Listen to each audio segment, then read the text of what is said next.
Welcome to Dreamy Tales, your bedtime haven. Prepare to embark on a journey of tranquility and relaxation. I'm here to weave enchanting stories that will gently guide you into a restful night's sleep. Subscribe and let the soothing whispers of Dreamy Tales be your nightly companion. Cinderella. Chapter 1. A Kind Heart. Once upon a time, in a fairy tale kingdom far away, there lived a young girl named Cinderella. She had the kindest heart in all the land. Although Cinderella no longer had her mama and papa, she still loved everything and everyone around her. Each morning, Cinderella woke with the sun to tend to the animals on her family's large estate. "Good morning, my feathered friends," she said, scattering seeds for the colorful songbirds in the garden. The tiny birds chirped happily as they ate. Nearby, the horses in the stable nuzzled Cinderella for apples. "You're all so sweet," she laughed, patting their velvety noses. After breakfast, Cinderella's day was spent caring for her two stepsisters, Anastasia and Drizella. Although they were older than her, Anastasia and Drizella still needed help getting dressed and doing their hair. "Must we brush out all these tangles?" grumbled Drizella as Cinderella worked. But Cinderella just smiled and said nothing, focusing on being gentle. At home, Cinderella's stepmother watched with a frown. Ever since the passing of Cinderella's mother, her father had remarried this cold woman. Now that Cinderella's father had also passed on, her stepmother made sure Cinderella knew she was not wanted. "Dirty girl, do us a favor and keep out of sight," she often snapped. But Cinderella remained cheerful despite it all. Where others saw work, she saw life being nourished. While brushing out Anastasia's long curls, Cinderella hummed a happy tune. When scrubbing the floors on her hands and knees, her soul sang songs of sunlight and nature. Cinderella attributed her lightness of spirit to living as her mother taught, with empathy, patience, and care for all. As the sun set each night, she said her prayers and went to sleep, dreaming of her garden friends, content that her day had brought some little kindness into the world.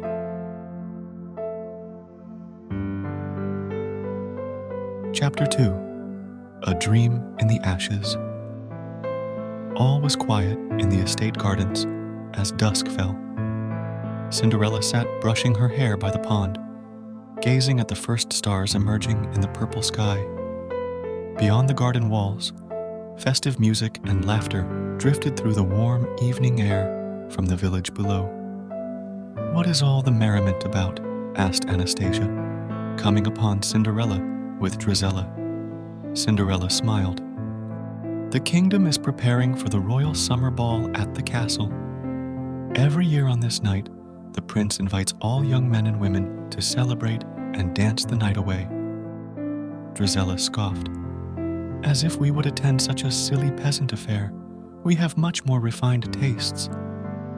Anastasia said haughtily, "When we are at court, we shall only mingle with the highest nobility. Can you imagine us dancing with dirty farm boys and shopkeepers?" The sisters laughed cruelly at the idea. Cinderella's heart swelled at the thought of the glittering ball, but she said nothing of her dream. Inside, a tiny hope still flickered, that one day, her hard work and kindness would be noticed. That night, as Cinderella swept the ashes, her imagination transported her to the ball. She pictured twirling gracefully in a beautiful gown, the music and candlelight blurring warmly around her. A handsome prince would notice her joyful spirit and hear the song in her soul. They would dance for hours, as if in a world of their own. Suddenly, Cinderella's daydreaming was interrupted by her stepmother's shrieking call. "Girl, the ashes have not been emptied. What are you waiting for? A royal invitation? Get to work!" The sisters cackled wickedly at the joke. The next morning, a regal fanfare trumpeted through the estate. A gleaming carriage stopped before the manor, bearing the royal seal. A messenger handed Anastasia an ornate envelope and doffed his cap. "An invitation to the royal summer ball for Miss Anastasia and her family," he declared. Drizella and the stepmother clamored excitedly, but Cinderella's heart sank as low as the ashes. Her nightly fantasy was now further from reach than ever. "What a pity you cannot join us, Cinderella," smirked Drizella. "But someone must do the chores while we are away being whirled around the dance floor by princes."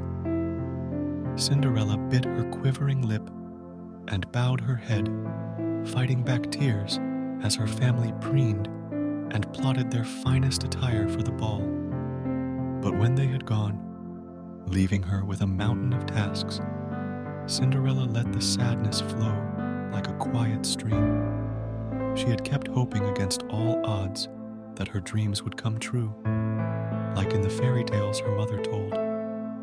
But in the end, all that remained was ashes.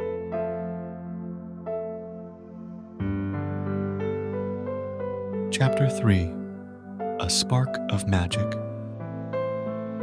The evening of the royal ball had arrived, yet Cinderella remained in the dank cellar, scrubbing the cold stone floors. As the last rays of sun disappeared behind the hills, she wiped her raw hands and gazed desperately out of the small window. Somewhere far away, her family was delighting in music and laughter while she toiled alone. A single tear rolled down Cinderella's cheek and fell with a quiet sizzle into the ashes below. She had tried so hard to hang on to hope, but the void in her heart seemed to grow heavier each day.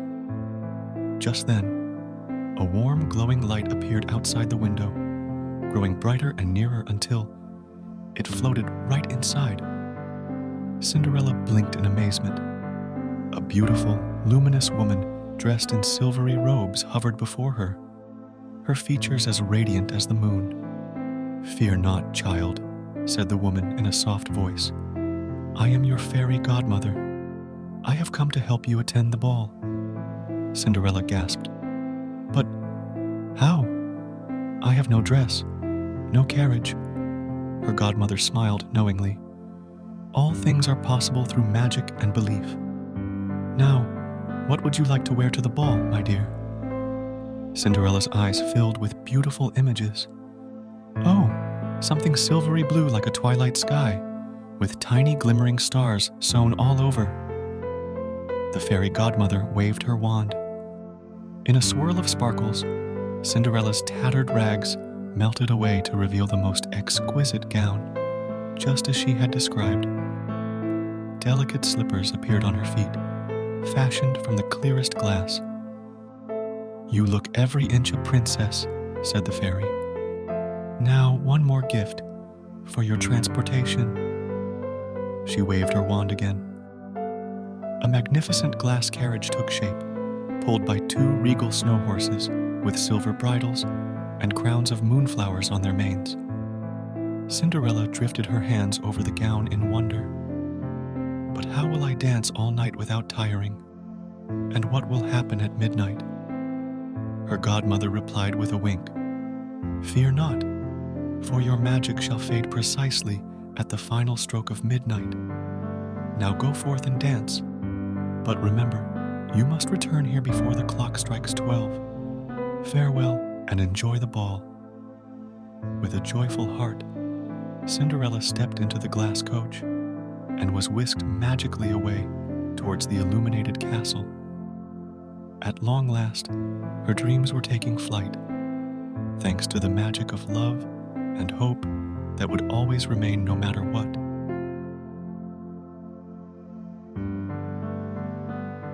Chapter 4: A Night of Wonder. As Cinderella's glass carriage approached the castle gates, crowds were arriving on foot from across the kingdom for the royal ball. Gasps of wonder arose at the sight of her gleaming coach drawn by moonlight horses, and people parted solemnly to let her pass. Within the grand ballroom, music and laughter floated through crystal air as courtiers spun across the marble floors. Then a hush fell as Cinderella entered, the moonflower crown sparkling atop her delicate updo, glass slippers catching the light with each step. The prince himself stopped mid-dance, distracted by a radiant presence drawing near.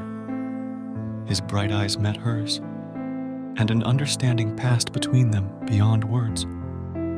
Bowing, he smiled and extended a hand. "May I have this dance, my Lady Cinderella?" Heart soaring, she placed her hand in his as the orchestra swelled anew.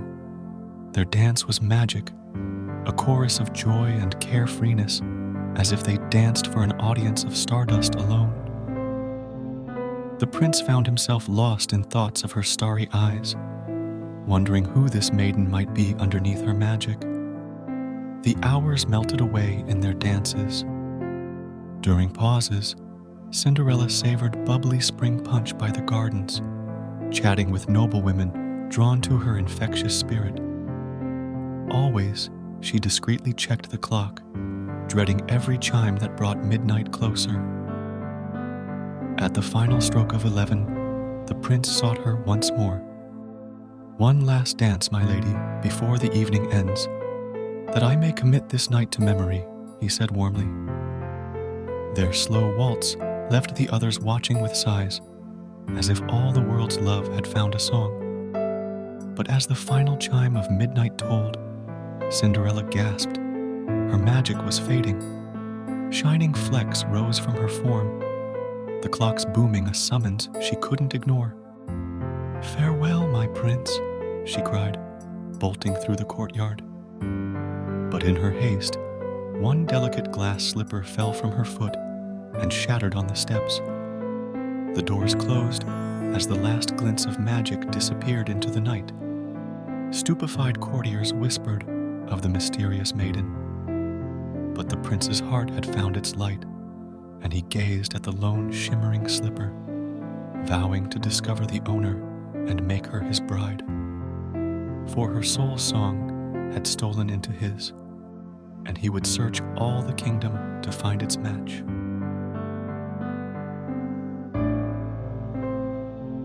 Chapter 5. The search begins. The next morning, all the kingdom rumored of the lovely maiden who had enchanted the prince with her dancing at the ball. But who was this mystical Lady Cinderella? The prince was set on finding out. He summoned his captain and ordered a royal proclamation. The glass slipper would be tried on the foot of every maiden in the land, for its owner, and she alone, would be his bride.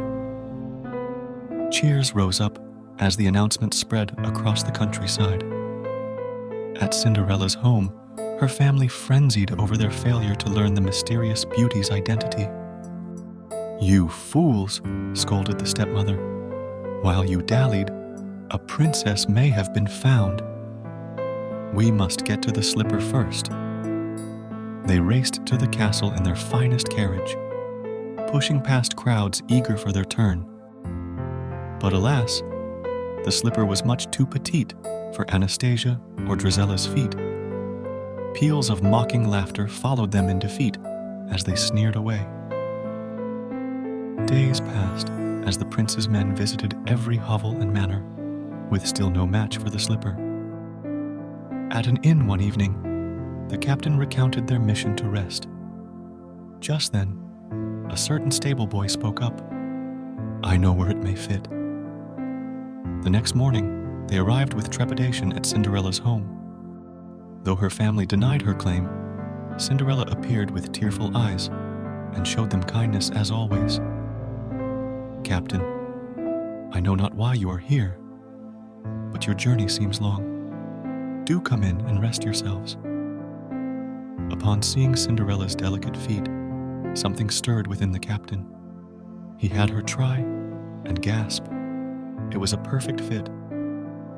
The prince himself then arrived, and knew at once he had found his dancing partner and the light in his world. None other than this good soul before him could it be.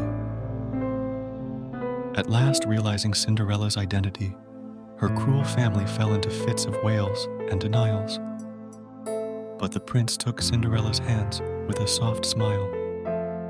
"No magic or slipper could deceive one's true nature," he said, "and yours shines brighter than any crown. Come, it is time for happiness."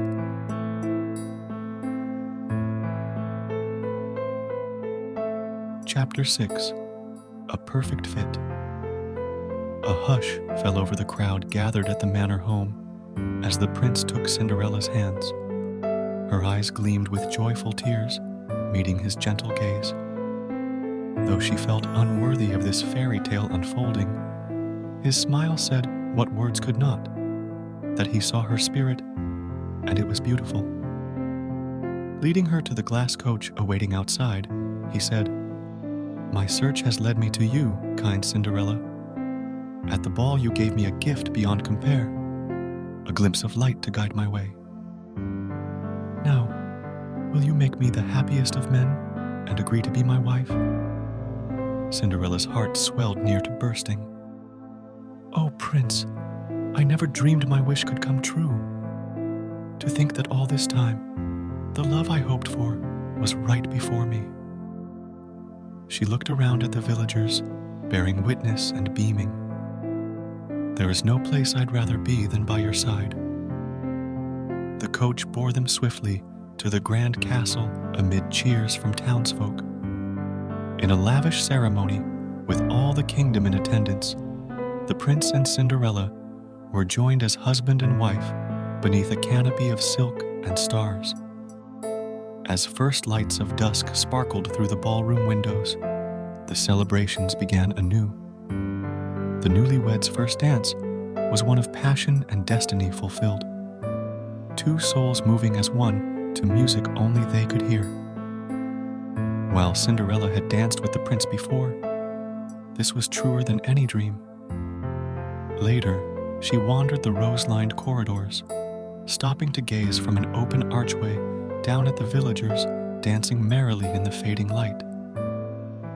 So much had changed since that first hopeful glance at the night sky from her family's manor. Now this place was her home, and these people, her family. Looking out, Cinderella smiled as she met the loving eyes of her prince beside her.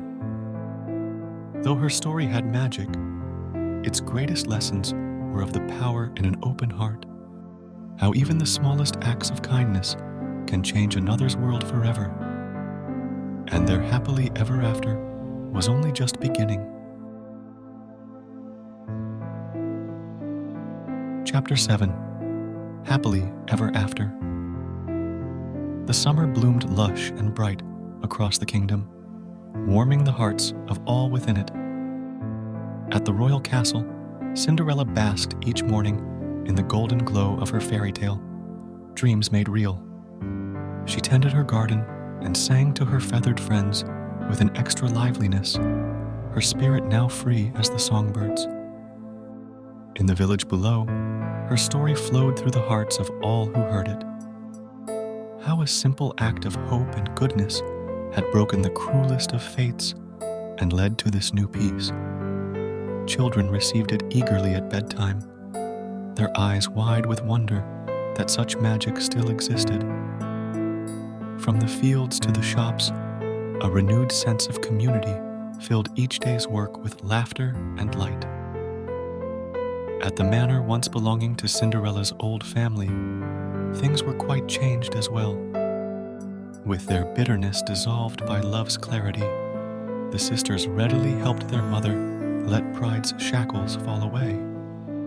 They embraced the spirit of service and started an orphanage on the estate grounds for children in need of care and kindness, as they all had once needed.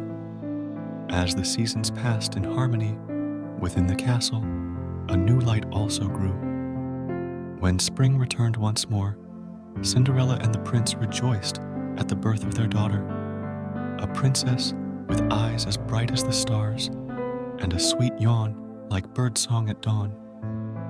They named her Ella and saw in her tiny hands all the hope for their blossoming new world. And so, Cinderella's legacy of courage, faith, and compassion lived on through the loving example she set each day. Her kindness had transformed not just her own story, but rippled outward to change lives across the kingdom. Her goodness proved stronger than any adversity, reminding all that even in the ashes, dreams do come true when we lift each other up with care, acceptance, and belief in magic that lives inside the human heart. From that day on, whenever townsfolk gazed up at the evening sky, they did so with smiles, for its beauty had played muse to the most wonderfully ever after of all. Cinderella's story endured eternally as proof that light will always vanquish darkness, so long as lives hold fast to hope. As the stars twinkle above, it's time for dreamy tales to bid you good night. May the soothing echoes of our stories linger in your dreams, offering you a serene escape. Until we meet again under the moonlit sky, sleep tight and sweet dreams.